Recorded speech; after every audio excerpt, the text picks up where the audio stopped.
নাহমাদুহু ওয়া নুসাল্লি আলা রাসূলিহিল কারীম। সুপ্রিয় দর্শক শ্রোতা, আসসালামু আলাইকুম ওয়া রাহমাতুল্লাহি ওয়া বারাকাতুহু। পবিত্র ইসলাম ধর্ম বিষয়ক অনুষ্ঠান মেরাজুন নবী, নবী করিম সাল্লাল্লাহু আলাইহি ইসলামের পবিত্র মেরাজ গমন উপলক্ষে আজকে এই বার্ষিক অনুষ্ঠান আপনাদের দেখার জন্য স্বাগত জানাচ্ছি। মেরাজুন নবী বা মেরাজ শরীফ আমাদের জন্য, মুসলমানদের জন্য এবং গোটা দুনিয়ার মানুষের জন্য একটা বড় কৌতূহল এবং অত্যাশ্চর্য বিষয়। কারণ এদিন আমাদের প্রিয় নবী হুজুর করিম সাল্লাল্লাহু আলাইহি ওয়াসাল্লাম বিশ্বের মধ্যে একমাত্র প্রাণী, একমাত্র ব্যক্তি যিনি মানব জাতির মধ্যে সশরীরে আল্লাহর দিদার লাভ করেছিলেন। আলহামদুলিল্লাহ। এদিক দিয়ে আমরা মুসলমানরা অত্যন্ত প্রাউড ফিল করি, সৌভাগ্যবান। আমরা বলতে পারি আমাদের নবীজি মিরাজ গিয়েছেন, অর্থাৎ সপ্ত আসমান ভেদ করে আল্লাহ সুবহানাহু ওয়া তাআলার পাশে বিভিন্ন ধরনের ধর্মীয় উপদেশগুলো গ্রহণ করে আবার দুনিয়াতে ফেরত এসেছেন। প্রতি বছর যখন এই সময় আসে আমাদের মধ্যে একটা কর্মচাঞ্চল্য দেখা দেয়, ইবাদতের আধিক্য দেখা দেয় এবং মিরাজের সাথে সম্পর্ক। এরপরে আছে আমাদের শবে বারাত, এরপর মাহে রমজান, সব মিলিয়ে এটা প্রচণ্ড উদ্দীপনা, উদ্বেকুল থাকে সমাজ। আজকে সেই উপলক্ষে আলোচনার জন্য বাংলাদেশ টেলিভিশন চট্টগ্রামে আমন্ত্রিত হয়েছেন দুই প্রাজ্ঞজন এবং দুইজনেই ইমাম সাহেব। পরিচয় কেমনে দেয়? ওনারা, আল্লাহ তাআলা ওনাদের জন্য এই চট্টগ্রামের মাটিকে ইমামতির জন্য কবুল করেছেন। এই জন্য দুজনেই বিভিন্ন মসজিদে নিয়মিত ইমামতি করেন। অন্যান্য পরিচয় আপনারা জানেন আছেই। আমি প্রথমে পরিচয় করিয়ে দিচ্ছি। আমার পাশে আছেন অধ্যাপক বি.এম. মফিজুর রহমান। উনি চট্টগ্রাম কলেজের মসজিদ ইমাম ছিলেন, তারপর এখন অনেক প্রসিদ্ধ মসজিদ রাউজানের তাকওয়া মসজিদের খতিব হিসেবে আছেন। মোহতারাম, আপনাকে স্বাগত জানাচ্ছি। পরের জন আমাদের অত্যন্ত প্রিয় শ্রদ্ধেয় ইমাম সাহেব। তো উনি প্রথম পুলিশ লাইন মসজিদের ইমাম ছিলেন দীর্ঘদিন আমাদের সাথে। এরপরে জামিয়াতুল ফালাতে ইমাম সাহেব, এরপর আন্দরকিল্লা মসজিদ, এগুলো পোস্টিং এভাবে আসা যাওয়া করেন, সরকারি ইমাম। তো অনেক ধন্যবাদ ওনাকে পেয়েছি, মাওলানা মনসুরুল হক জিহাদি। মোহতারাম, আপনাকে ধন্যবাদ। তো আলোচনার সূত্রপাত শুনবো করছেন বিশিষ্ট শিক্ষাবিদ হযরত মাওলানা অধ্যাপক বি.এম. মফিজুর রহমান। আলহামদুলিল্লাহি ওয়া কাফা ওয়া সালামুন আলা ইবাদিহিল্লাযীনা ইসতাফা আম্মা বা'দ। يقول الله سبحانه وتعالى: سبحان الذي أسرى بعبده ليلا من المسجد الحرام إلى المسجد الأقصى الذي باركنا حوله لنريه من آياتنا إنه هو السميع البصير صدق الله العظيم. সম্মানিত দর্শক শ্রোতা, ইসরা এবং মেরাজ মানব ইতিহাসের সবচেয়ে বিস্ময়কর কাহিনী এবং ঘটনা, যেমনটি আপনি একটাকে বলেছেন। এই ঘটনার একটা ঐতিহাসিক প্রেক্ষাপট আছে। আমরা সেই প্রেক্ষাপটটুকু সংক্ষেপে একটু আলোচনা করতে চাই। সেটি হচ্ছে যে আমরা সবাই জানি যে রাসূল করিম সাল্লাল্লাহু আলাইহি ওয়াসাল্লাম আল্লাহর পক্ষ থেকে যখন দায়িত্বপ্রাপ্ত হলেন ইসলাম প্রতিষ্ঠার জন্য, সেই দিন থেকেই মূলত কুফরি শক্তি তার বিরুদ্ধে নানা ধরনের চক্রান্তে লিপ্ত হয়েছিল। এই চলমান এই ষড়যন্ত্রগুলো, চ্যালেঞ্জগুলো মোকাবিলা করে তিনি দায়িত্ব পালন করে যাচ্ছিলেন। তো মক্কার মুশরিকরা এবং কুরাইশরা শত চেষ্টা করেও রাসূলকে ইসলামের দাওয়াত থেকে নিবৃত্ত করতে পারেনি, ইসলামের অগ্রযাত্রাকেও বন্ধ করতে পারেনি। শেষ পর্যন্ত তারা নবুয়তের ৭ম সালে সিদ্ধান্ত নিয়েছিল যে তারা ইসলামের নবী এবং মুসলিমদেরকে সর্বাত্মকভাবে বয়কট করবেন এবং তাদের এই মর্মে একটা চুক্তি তারা করে কাবা ঘরে ঝুলিয়ে রেখেছিল। সেই চুক্তি মোতাবেক ৩ বছর তারা রাসূলকে বয়কট করেছিল এবং শেআবে আবি তালেব নামক একটি ঊষর ধূসর মরু প্রান্তরে পাহাড়ি এলাকায় রাসূল করিম সাহাবীদেরকে নিয়ে অবস্থান করেছিলেন। তাদেরকে সেখানে একটা বন্দি জীবনযাপন করতে হয়েছিল এবং অমানবিক জীবনযাপন করতে হয়েছিল। তো 3 বছর অতিক্রান্ত হওয়ার পরে রাসূল করিম বলেছিলেন যে, আমরা যখন হজে যাই জি তখন তো সে আবু তালেব মনে হয় খুব পাশেই দেখা কাছে যায়, আমরা দেখতে পাই। এখন হারামের নামাজের অংশ হয়ে গেছে। না, আলহামদুলিল্লাহ। জি। তখন রাসূল করিম বলেছিলেন, ওরা যে চুক্তিনামাটা লিখে ঝুলিয়ে রেখেছিল কাবা ঘরের ফটকে, সেই চুক্তিনামায় আল্লাহর নাম ছাড়া কিছুই নেই, সব উই পোকা খেয়ে ফেলেছে। তখন আবু তালেব রাসূলের চাচা, তিনি গিয়ে যখন ওদেরকে বললেন এই কথাটা, ওরা প্রথমে অস্বীকার করলো, যেটা হতে পারে না। তখন তিনি বললেন, আমার ভাতিজা কখনো মিথ্যে কথা বলে না, যদি মিথ্যে প্রতিপন্ন হয় তাহলে আমি কথা দিলাম মুহাম্মদকে তোমাদের হাতে তুলে দিব। এরপরে তো যখন সেটা আনা হলো, দেখা হলো সত্যি সত্যি সেগুলো উই পোকা খেয়ে ফেলেছি। তখন এক ঝাঁক যুবক সেখানে প্রতিবাদ করে বলেছিল যে এটা হতে পারে না যে আমরা খাওয়া দাওয়া করব, আমরা আরামে থাকবো, অথচ বনি হাশিম এভাবে ধ্বংস হয়ে যাবে না খেয়ে খেয়ে, এটা আমরা মানি না। তারা রাসূলের পক্ষে দাঁড়িয়েছিল এবং সেই চুক্তিনামা ছিঁড়ে ফেলেছিল। তাই প্রেক্ষিতে রাসূল করিম ফিরে এসেছিলেন। তো আমরা এও জানি যে এই যে দীর্ঘ পথ পরিক্রমায় যত বাধা, যত আঘাত এসেছিল, এইসব ক্ষেত্রে রাসূলকে 2 জন ব্যক্তি বিশেষ করে খুব সহযোগিতা করেছিলেন। একজন ঘরের বাহিরে, একজন ঘরের ভেতরে। ঘরের বাহিরে বটবৃক্ষের মতো রাসূলকে আশ্রয় দিয়েছিলেন তার আপন চাচা আবু তালেব, যদিও তিনি মুসলিম হননি। শিহাবে আবি তালেব তিনিও কিন্তু তার সাথে ছিলেন, যদিও মুসলিম ছিলেন না। তিনি অনেক দুর্বল হয়ে গিয়েছিলেন। আবু তালেব এরপরে কিছুদিনের মধ্যে মৃত্যুবরণ করেন। আরেকজন ছিলেন যিনি রাসূলকে ঘরের ভিতরে ভালোবাসা দিয়ে সব কষ্ট ভুলিয়ে রাখতেন, তাকে অনুপ্রেরণা দিতেন। তিনি হচ্ছেন আমাদের মা সাইয়্যেদা খাদিজা। তিনিও কিছুদিন পরে ইন্তেকাল করলেন। ফলে রাসূলের খুব আপনজন 2 জন চলে গেলেন আপনার 10ম শতাব্দীতে, অর্থাৎ নবুয়তের 10ম সালে।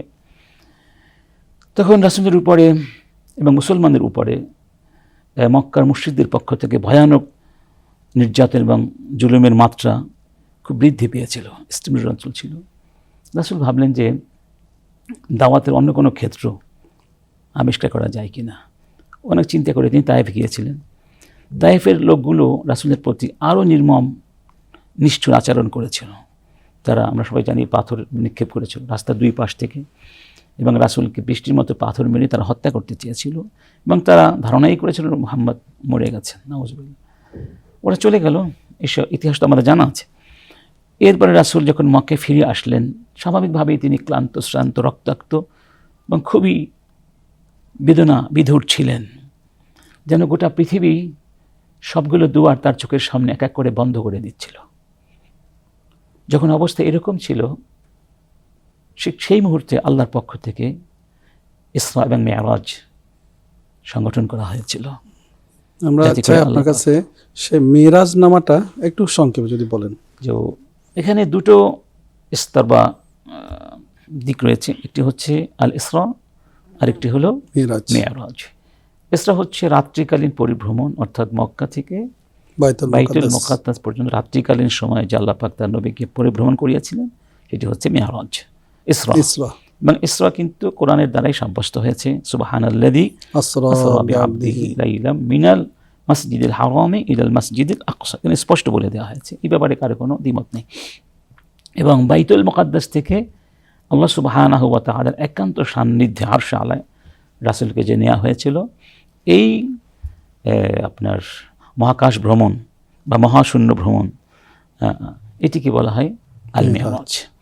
মেরাজের ব্যাপারে যদিও কোরআনে সরাসরি কোনো আলোচনা নেই, তবে ইঙ্গিত আছে। কোনো বলেছেন, সূরা আন-নাজমের মধ্যে আছে, ওয়ালাকাদ রাআহু নাজলাতান উখরা ইনদা সিদরাতিল মুনতাহা ইয ইয়াগশা সিদরাতা মা ইয়াগশা মা যাগাল বাসারু ওয়া মা তাগা লাকাদ রাআ মিন আয়াতি রাব্বিহিল কুবরা। সূরা আন-নাজমের মধ্যে এখানে মেরাজের ইঙ্গিত দেওয়া হয়েছে বলে অনেক মুফাসসির বলেছেন। তারপর আমরা এখন আসছি আমাদের দ্বিতীয় বক্তা হযরত মাওলানা মনসুরুল হক জিহাদি সাহেব।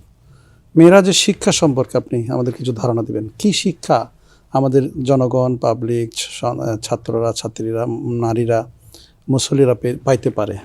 কি শিক্ষা, কি মেসেজ? আলহামদুলিল্লাহ ওয়াসসালাতু ওয়াসসালামু আলা রাসূলিল্লাহ ওয়া বা'দ।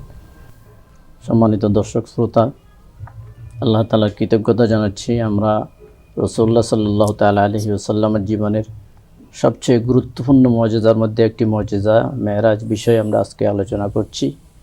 এবং এই মেরাজ সংগঠিত হয়েছে রজব মাসে এই মাসটি বরকতের মাস। হাদিসে এই মাসে বরকতের বহু বিষয় উল্লেখ করা হয়েছে। বিশেষ করে এই মাস প্রবেশ করলে হুজুর সাল্লাল্লাহু তাআলা আলাইহি ওয়াসাল্লাম একটা দোয়া করতেন, আল্লাহুম্মা বারিক লানা ফি রজব ওয়া শাবান ওয়া বাল্লিগনা রমাদান, যে আল্লাহ তুমি শাবান মাস, রজব মাস, শাবান মাসে আমার হায়াতে বরকত দিয়ে রমাদান পর্যন্ত আল্লাহ আমাদেরকে হায়াতে বরকত দাও পর্যন্ত পৌঁছার তৌফিক দাও। তো মাশাআল্লাহ। সেই মাসেই রাসূলুল্লাহ সাল্লাল্লাহু আলাইহি ওয়াসাল্লামের মেরাজ সংগঠিত হয়েছে এবং এটা এতটাই বাস্তবসম্মত এবং এতটাই এটা যেটা বিশ্বাস, অন্যরা বিশ্বাস করতে সাহাবাই কেরাম পর্যন্ত ইমানদার সাহাবীরাও বিশ্বাস আনতে অনেক কষ্ট হয়ে কষ্ট গেছিল। হয়েছে। কারণ লাইলাম মিনাল মসজিদুল হারাম, এই মসজিদে হারাম থেকে রাসূলুল্লাহ সাল্লাল্লাহু আলাইহি ওয়াসাল্লাম রাতের একটি অংশ, সামান্য অংশের মধ্যে এই বিশাল কার্য সম্পাদন করে আল্লাহ তাআলার দিদার নসিব হয়ে, আল্লাহ সাক্ষাৎ হয়ে, জান্নাত জাহান্নাম সব কিছু দেখে রাসূলুল্লাহ সাল্লাল্লাহু আলাইহি ওয়াসাল্লাম আল্লাহ তাআলার একটা নেয়ামত নিয়ে উম্মতের জন্য দুনিয়াতে আবার চলে আসছেন। তো সালাতুল ফজর পর আল্লাহর হাবিব সাল্লাল্লাহু আলাইহি ওয়াসাল্লাম যখন এই মেরাজের ঘটনার বর্ণনা দিচ্ছিলেন, অনেকে সেখান থেকে ভেগে গেছে যে এটা কীভাবে সম্ভব, যে এটা তার একটু সামান্য অংশ, যেখানে মক্কা শরীফ বা মসজিদ হারাম থেকে মসজিদ আকসা মুসলিম উম্মার প্রথম কিবলা, যেখানে যাইতে শত শত মাইল দূরের পথ, কীভাবে সম্ভব এটা? তারা বিশ্বাস করতে পারছিল না। অনেকে দিন ত্যাগ করছে এই ঘটনার পরিপ্রেক্ষিতে। কিন্তু বাস্তবতা হচ্ছে আল্লাহ তাবদিল আলী কালিমাতিল্লাহ, আল্লাহর আয়াতের ভিতর, আল্লাহর কোরআনের মধ্যে আল্লাহ যেটা সাব্যস্ত করে দিয়েছেন, কিয়ামত পর্যন্ত এটা কখনো পরিবর্তন হবে না এবং অবিশ্বাসের কোনো অবকাশ নাই।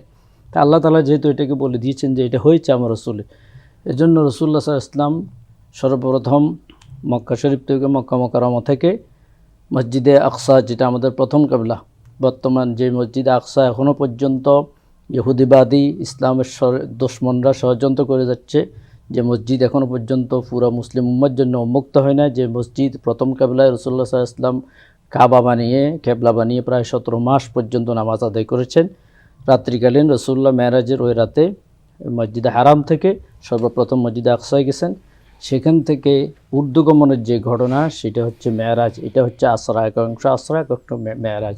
তো হুজুর সাল্লাল্লাহু আলাইহি ওয়াসাল্লাম সেখানে যাওয়ার সময় সপ্ত আকাশ পর্যন্ত আল্লাহ তাআলার দিদার আমরা একটু সাক্ষাৎ। এটাতে আসি। একটা কথা বলা হয়, আসসালাতু মেরাজুল মুমিনিন, নামাজ মুমিনের মেরাজ। এই যে নামাজের সাথে মেরাজের সম্পর্ক। আসসালাতু মেরাজ, মুমিনদের মেরাজ বলা হয় এই কারণে, আসলে এই হাদিস জয়ীফ না কবি মজবুত কিনা এই বিষয়ে একটু মতানৈক্য আছে। কিন্তু বাস্তব রাসূলুল্লাহ সাল্লাল্লাহু আলাইহি ওয়াসাল্লামকে যে আল্লাহ তাআলা নামাজ দিয়েছেন মেরাজের মাধ্যমে, এটা কোনো সন্দেহ নেই। হুজুর সাল্লাল্লাহু আলাইহি ওয়াসাল্লাম সেখানে যে বিষয়টা আমাদের জন্য, যে জিনিসটা নিয়ে আসছেন, জান্নাত জাহান্নাম প্রদক্ষিণ করে আল্লাহ তাআলা এই উম্মতের জন্য প্রায় 50 ওয়াক্ত নামাজ ফরজ করে দিয়েছিলেন। তা আসার পরকালে হযরত মুসা আলাইহিস সালামের সাথে সাক্ষাৎ হয়। হযরত মুসা বললেন, আল্লাহ তাআলা কি দিয়েছেন আপনার উম্মতের জন্য? বলল যে আল্লাহ তাআলা 50 ওয়াক্ত নামাজ দিয়েছেন, এই নামাজ যদি আদায় করা হয় আমার উম্মতকে আল্লাহ তাআলা জাহান্নাম থেকে মুক্ত করে দিবেন। হযরত মুসা আলাইহিস সালাম আতঙ্কিত হয়ে গেলেন, চিন্তিত হলেন যে যেখানে 50 ওয়াক্ত নামাজ যদি দৈনিক আদায় করতে যায়, এই উম্মত তো গাফেল হয়ে যাবে বা এটা আদায় করা সম্ভব হবে না। তখন বললেন যে আপনি আল্লাহ তাআলার কাছে আবার মেহেরবানি করি যান, গিয়ে রব্বুল ইজ্জতকে বলেন যে এটা কমাই দিতে। তো মুসা আলাইহিস সালামের পরামর্শ মতে হুজুর সাল্লাল্লাহু আলাইহি ওয়াসাল্লাম আল্লাহ রব্বুল ইজ্জতের কাছে আবার গেছেন। আবার যাওয়ার পরে এটা কমানো হয়েছে। এভাবে প্রায় বেশ কয়েক দফা মুসা আলাইহিস সালাম হযরত রাসূলুল্লাহ সাল্লাল্লাহু আলাইহি ওয়াসাল্লামকে পরামর্শ দিয়ে সেদিকে পাঠাইতে 5 ওয়াক্ত পর্যন্ত আসছে। আসার পরে তখন মুসা আলাইহিস সালাম বলল আবার আরও কমান। তখন রাসূলুল্লাহ বলল যে আমার লজ্জা লাগে আল্লাহর কাছে, আর কী বলবো, হয়তো আল্লাহ পাক তখন নামাজ মাফই করে দিবে। এই জন্যই 5 ওয়াক্ত নামাজ আমাদের জন্য রাসূলুল্লাহ সাল্লাল্লাহু আলাইহি ওয়াসাল্লাম আল্লাহর পক্ষ থেকে নিয়ে আসছেন, যেটা কিয়ামত পর্যন্ত সমগ্র নারী পুরুষ সমস্ত বিশ্বাসী মুসলমান ইমানদারের জন্য আল্লাহ তাআলা ফরজ করে দিয়েছেন। অসুস্থ হোক সুস্থ হোক, অসুস্থ হলে অসুস্থ ব্যক্তি অসুস্থর মতো করে পড়বে, এবং সুস্থ হলে তো কোনো কথাই নেই। মাযুর হইলেও সে ব্যক্তি কীভাবে আদায় করবে এই ফরজ নামাজ, এটা কোনোভাবেই কনসিডার করার বা এটা মাফ হওয়ার কোনো সুযোগ নেই। এই জন্য আল্লাহ তাআলা এই বিশাল এক নিয়ামত আমাদেরকে মেরাজের মাধ্যমে দিয়েছেন। আমরা আমাদের অধ্যাপক মফিজ সাহেবের কাছে আসবো এখন। মেরাজ যে একটা অত্যাশ্চর্য বিষয়, আপনারা নিজেই বলছেন, এই যে এই বিষয়টা আমাদের বিজ্ঞান কিছু বলুক, এটা আমাদের বিষয় না, তবে একটা কৌতূহল থাকে যে হ্যাঁ বিজ্ঞান সাপোর্ট দিচ্ছে, মানুষের একটা এক ধরনের আগ্রহ। Thank you. তো মেরাজ এবং বিজ্ঞান নিয়ে একটু বলবেন আপনি। মোটামুটি সবাই ছোটখাটো বিজ্ঞানী এখন, ছোটখাটো খুদে বিজ্ঞানী। সবকিছু গিয়ে বিজ্ঞানের কোষ্ঠী পাথরে যাচাই বাছাই করতে আমরা পছন্দ করি। এটা করে, এটা অনেক একটা সময় ছিল যখন বিজ্ঞানের দোহাই দিয়ে মানুষ মেরাজকে অস্বীকার করার চেষ্টা করেছিল, চেষ্টা করতো। কিন্তু আজকে বিজ্ঞান নিজেই বলছে এটি একেবারেই একটা সম্ভব বিষয়। সম্ভব বিষয়। কিভাবে সম্ভব? যেই কথাগুলো বলা হতো যে যেটা ল অফ গ্র্যাভিটেশন, মাধ্যাকর্ষণ শক্তি, যে এই মাধ্যাকর্ষণ শক্তির কারণে ঊর্ধ্বলোকে যাওয়া সম্ভব নয়, অতএব মেরাজ হতে পারে না, এটা এখন বিজ্ঞানীরা এভাবে বলেন না। কারণ বিজ্ঞানীরা এখন বলছেন যে একটা নির্দিষ্ট গতি আছে, এই গতি বেগে যদি কোনো জিনিসকে ঊর্ধ্বলোকে ছুঁড়ে মারা যায় তাহলে মাধ্যাকর্ষণ শক্তি তাকে ধরে রাখতে পারেন। আর আমরা জানি রাসূলকে যেই বাহন দিয়ে মেরাজে নেওয়া হয়েছিল বা ইসরা করা হয় সেটি হচ্ছিল বোরাক। বোরাক শব্দের অর্থ তো বারফুল, মানে বিদ্যুৎ, অর্থাৎ গতিটা ছিল আলোর গতি। তো আলোর গতি অত্যন্ত গতিসম্পন্ন ছিল, অতএব সেখানে এই মাধ্যাকর্ষণ শক্তির দোহাই দিয়ে মেরাজকে অস্বীকার করাটাও সম্ভব নয়। আরেকটা বিষয় হচ্ছে যে বিজ্ঞানীরা এখন বলছেন, একসময় বলতেন যে মানে আলোর গতি হলো সবচেয়ে বেশি গতিসম্পন্ন গতি হচ্ছে আলো। তো আলোর গতিতে কোনো জিনিস যদি চলে তাহলে তাকে স্বাভাবিক মনে হবে, আর আলোর গতি ছাড়িয়ে গেলে তখন মনে হবে সব কিছু উল্টো দিকে যাচ্ছে। আর আলোর গতি চেয়ে কম হলে স্বাভাবিকতা হারিয়ে যাবে আর কি। তো এখন মেরাজ কোন গতিতে হয়েছিল? এমন হতে পারে যে আল্লাহ পাক সব কিছুকে মানে স্থির করে রেখেছিলেন, হতে পারে না? যেমন ধরুন যদি এখানে কোনো মন্ত্রী আসে তাহলে ট্রাফিক বন্ধ থাকে, আবার চলে যাওয়ার পরে ট্রাফিক চালু করে দেওয়া হয়। তো এমন হতে পারে যে আল্লাহ রাব্বুল আলামিন বলেছেন কিছু চলবে না, সব আপন আপন জায়গায় স্থবির হয়ে থাকবে, আমার মেহমান আমার কাছে আসছে, আবার চলে গেলে তোমরা তাদের আপন আপন গতিতে চলে যাবে। এটা অস্বাভাবিক কিছুই না। তৃতীয়ত আসলে এটা একটা মজেজা। মজেজা বলা হয় যেটা স্বাভাবিক শক্তি দিয়ে বোঝা সম্ভব না বা করা সম্ভব না। আসলে পৃথিবীর সব কিছুই মজেজা, কিন্তু আমরা অনেকটা গতানুগতিক হয়ে যাই, নিত্যনৈমিত্তিক হয়ে যাই, যেন অনুধাবন করি না। ধরুন চাঁদ, সূর্য, গ্রহ, নক্ষত্র, দিন রাত, এগুলো সবই তো মজেজা। সবই মজেজা। আপনার আমার কথায় কি সাগরের জোয়ার ভাটা হবে, দিন রাতের আগমন প্রস্থান ঘটবে? এগুলো কি মজেজা নয়? এগুলো মজেজা, কিন্তু আমরা এগুলো বুঝি না নিত্যনৈমিত্তিকতার কারণে। যাক, আমরা তাহলে আপনার বক্তব্য তো এটা মেরাজ যে বিজ্ঞান সমর্থন করছে একটা বার বলি, হ্যাঁ, এটা হলো সময়ের আপেক্ষিকতা, যেটা বলছিলাম। বিজ্ঞানীরা বলছেন যে সময়টা আপেক্ষিক, there is no standard time, world time is local. এটা আইনস্টাইন বলেছেন যে সময়টা হচ্ছে আপেক্ষিক, মানে সব জায়গায় সমান গতিতে সময় সমান গতিতে চলে না। এবং কোরআনের যে একটা কাহিনী আছে, ওই যে একটা লোক যাচ্ছিলেন উঠে করে বা গাধায় করে, এবং ভূমিকম্প হলো, একটা জনপদ ধ্বংস হয়ে গেল। তখন তিনি বলেছিলেন আন্না ইউহয়ি হাযিহিল্লাহু বা'দা মাউতিহা, আল্লাহ পাক এ থেকে আবার কীভাবে জীবিত করবেন। ফাআমাতাহু লাম ইয়াতাম, আল্লাহ তাকে সেখানে 100 বছর মৃত্যু দিয়ে রেখেছিলেন এবং তাকে আবার জীবিত করলেন। তার গাধাটা মরে গেল, পচে গেল, গলে গেল, কিছু অস্থি পড়ে আছে, কিন্তু তার খাবার পানীয়গুলো আগের মতোই অবিকৃত অবস্থায় ছিল। অর্থাৎ একই জায়গায় দেখুন সময়ের জন্য গড়িয়ে গিয়েছে গাধার উপরে, আর খাদ্য পানির উপরে গড়িয়ে যায়নি। এটা হতে পারে। অতএব ঊর্ধ্বলোকের সময় জ্ঞান আর এই মর্ত্যলোকের সময় জ্ঞান তো সমান হবে না। মাশাআল্লাহ, আলহামদুলিল্লাহ, খুবই সুন্দর। আমরা ফাঁকে মানে বিজ্ঞানের আলোকেও মেরাজ যে সুন্দর এবং সম্ভব বিষয়টা একটু জানতে পারলাম। খুবই সুন্দর আমরা আলোচনা শুনেছি। আমাদের দ্বিতীয় বক্তা আমরা আসছিলাম মেরাজের শিক্ষা এবং সামাজিকতা, সে সম্পর্কে একটু ধারণা দিবেন, তারপর আমাদের অধ্যাপক বিষয়। মেরাজের শিক্ষা হচ্ছে বিশেষ করে আল্লাহ তাআলা যেহেতু এই রাতে নামাজ ফরজ করেছেন, এই ফরজ নামাজের মাধ্যমে যদি এই উম্মতের নরনারী যদি এই ফরজ নামাজকে যদি অভ্যস্ত হয়, নামাজ যদি আদায় করতে পারে, তাহলে আমরা আশা করতে পারি যে এই সমাজের ভিতর যে বিশৃঙ্খলা, অন্যায়, এই সন্ত্রাস, সমস্ত কিছু সম্ভব রাসূলুল্লাহ সাল্লাল্লাহু আলাইহি ওয়াসাল্লামের উপর আল্লাহ পাক যে নামাজ ফরজ করে দিয়েছেন, শুধুমাত্র একটা বিষয়কে যদি কেউ আমলে আনতে পারে, তার জীবনের বাকি বিষয়গুলি আল্লাহ তাআলা সংশোধন করে দিবেন। কীভাবে? হুজুর সাল্লাল্লাহু আলাইহি ওয়াসাল্লাম বলছেন, মুরু আওলাদাকুম বিস-সালাহ ওয়া হুম আবনাউ 7 সিনিন, যখন তোমাদের সন্তানরা 7 বছর বয়স হবে নামাজের আদেশ দিবে। ওযরিবুহুম আলাইহা ওয়া হুম আবনাউ 10 সিনিন, যখন 10 বছর হবে নামাজ না পড়লে হালকা শাস্তিও দেওয়া যাবে। তো এর মাধ্যমে কি বোঝানো হয়েছে? অর্থাৎ একটা বাচ্চা যখন 10 বছর 15 বছরের ভিতরে সাবালক হয়, বালক হয়, এর ভিতরে যদি সে এই মেরাজের উপহার, এই ফরজ নামাজের সে যদি মুসল্লি হয়ে যায়, পরিপূর্ণ যদি নামাজি হয়ে যেতে পারে, তো আমরা এটা একদম হলফ করেই যে কেউ বলতে পারবে যে 5 ওয়াক্ত যে আল্লাহকে সেজদা করে সে কখনো মানুষ হত্যা করার এই প্রবণতা তার মাথায় থাকবে না, সে কখনো জঘন্য অন্যায় করার প্রবণতা এটা কখনো থাকবে না।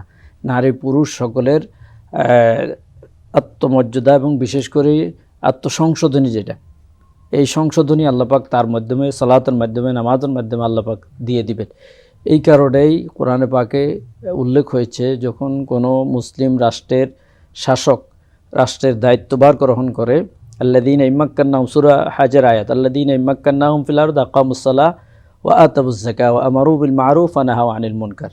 যদি কখনো সে রাষ্ট্রের দায়িত্ব গ্রহণ করে, রাষ্ট্রের দায়িত্বভার, তখন তিনি সর্বপ্রথম জাতির জন্য, মানুষের জন্য নামাজের ব্যবস্থা করবে, নামাজ কায়েম করবে, যাকাত ভিত্তিক অর্থনীতি, সৎ কাজে আদেশ, অন্যায় কাজে নিষেধ। এই মুসলিম শাসকের এটা গুণাবলী আল্লাহ তাআলা এটা উল্লেখ করে দিয়েছেন। তো এই কারণে নামাজের গুরুত্ব, নামাজের শিক্ষা থেকে আমরা পুরো সমাজকে চাইলে, পুরো সমাজকে আমরা সংশোধন করে ফেলতে পারি এই নামাজের মাধ্যমে।